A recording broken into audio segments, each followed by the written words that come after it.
Dubai மற்றும் அபுதாபியில் உயர் எச்சரிக்கை விடுவிப்பு. 3 புயல்கள் 5 தாளமுக்கங்கள். இலங்கை மக்களுக்கு அவசர அறிவிப்பு. பற்றி எரியும் பிரதான மின் நிலையம். மத்திய கிழக்கில் தொடரும் பெரும் பதற்றம். ஈரான் மீது தொடர் தாக்குதல். குவியும் அமெரிக்க விமானங்கள். இலங்கையில் இடம்பெற்ற 18 துப்பாக்கிச்சூடு. 13 பேர் உயிரிழப்பு.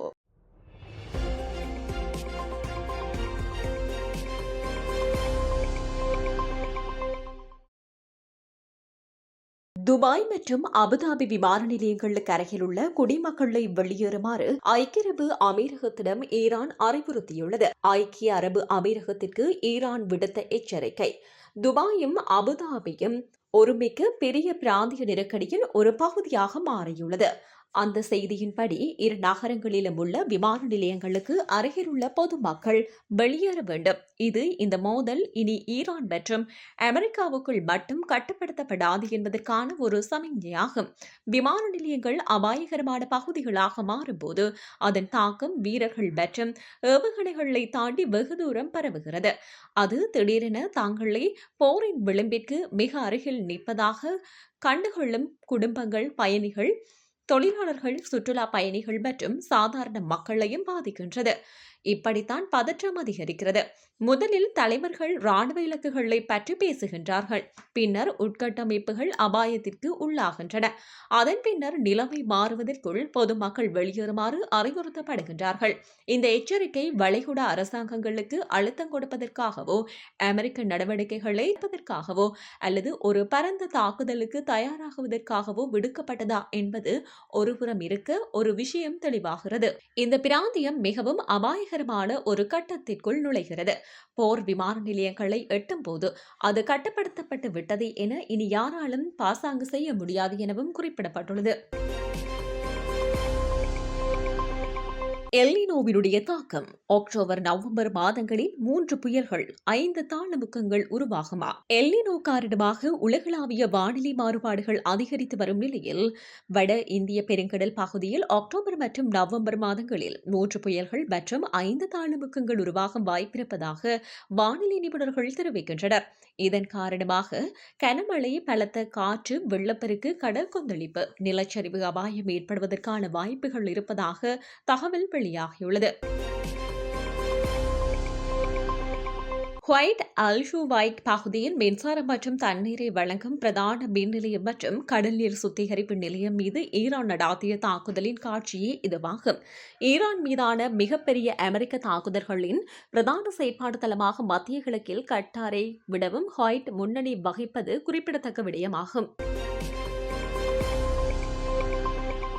மீதான தாக்குதல்கள் தீவிரமடைந்துள்ள நிலையில் இஸ்ரேலுக்கு மேலும் பல அமெரிக்க எரிபொருள் நிரப்பு விமானங்கள் வரவிருக்கின்றது என இஸ்ரேலிய அதிகாரிகள் தெரிவித்துள்ளனர். கடந்த ஒரு வார காலமாக அமெரிக்காவும் ஈரானும் மேற்கொண்டு வரும் தாக்குதல்கள் அதிகரித்துள்ள நிலையில் மேலும் பல அமெரிக்க எரிபொருள் நிரப்பு விமானங்களை பெற இஸ்ரேல் தயாராகி வருவதாக ஒரு இஸ்ரேலிய ராணுவ அதிகாரி ஞாயிற்றுக்கிழமை தெரிவித்தார். ஒரு மாதத்திற்கு முன்பு கையெழுத்திடப்பட்ட இடைக்கால போர் நிறுத்த ஒப்பந்தம் முறிந்ததிலிருந்து அமெரிக்காவும் ஈரானும் தாக்குதல்களை தீவிரப்படுத்தியுள்ளன. இது மீண்டும் ஒரு முழுமையான போர் மூலம் சாத்தியத்தை ஏற்படுத்தியுள்ளது. சமீபத்திய அமெரிக்க தாக்குதல்களில் இஸ்ரேல் பங்கேற்கவில்லை. பிராந்தியத்தில் தனது படை நிலையை சரி செய்யவும் இஸ்ரேலில் ஏற்கனவே நிலைநிறுத்தப்பட்டுள்ள வான்பள்ளி எரிபொருள் நிரப்பு விமானங்களின் எண்ணிக்கையை கூடுதல் எரிபொருள் நிரப்பும் விமானங்களை கொண்டு பலப்படுத்தவும் அமெரிக்கா முடிவு செய்துள்ளதாக அந்த இஸ்ரேலிய அதிகாரி கூறினார். டசன் கணக்கான அமெரிக்க எரிபொருள் நிரப்பு விமானங்கள் இஸ்ரேலுக்கு வந்து சேரும் என எதிர்பார்க்கப்படுவதாக மற்றொரு மூத்த அதிகாரி இஸ்ரேலிய அதிகாரி தெரிவித்தார். ஜெருசலேமில் உள்ள அமெரிக்க தூதரகம் உடனடியாக கருத்து தெரிவிக்கவில்லை. பிப்ரவரி 28ஆம் தேதியன்று ஈரானுக்கு எதிரான அமெரிக்க மற்றும் இஸ்ரேலிய தாக்குதல்களுடன் மோதல் தொடங்கியதிலிருந்து அமெரிக்கா டசன் கணக்கான எரிபொருள் நிரப்பு விமானங்களை இஸ்ரேலில் நிறுத்தியுள்ளது. 3 அமெரிக்க மற்றும் இஸ்ரேலிய அதிகாரிகளை மேற்கோள் காட்டி ஈரானுக்கு எதிரான ராணுவ நடவடிக்கைகளை விரிவுபடுத்தவும் சாத்தியத்திற்கு முன்னதாக மேலும் டசன் கணக்கான எரிபொருள் நிரப்பு விமானங்களை இஸ்ரேலுக்கு அனுப்புவதாக ட்ரம்ப் நிர்வாகம் அறிவித்ததாக ஆக்சியோஸ் வெள்ளிக்கிழமை செய்தி வெளியிட்டது. இந்த விமானங்களின் வருகையால் பென்குரியன் சர்வதேச விமான நிலையத்தில் சிவிலியன் விமான போக்குவரத்து பாதிக்கப்படுவதை தவிர்க்கும் பொருட்டு சில விமானங்கள் இஸ்ரேலிய விமான தளங்களில் நிறுத்தப்படவுள்ளதாக ராணுவ அதிகாரி ஒருவர் குறிப்பிட்டார். இந்த வருடத்தில் இதுவரையான காலப்பகுதியில் 18 துப்பாக்கிச்சூட்டு சம்பவங்கள் இடம்பெற்றுள்ளதாக போலீஸ் தலைமையகம் தெரிவித்துள்ளது.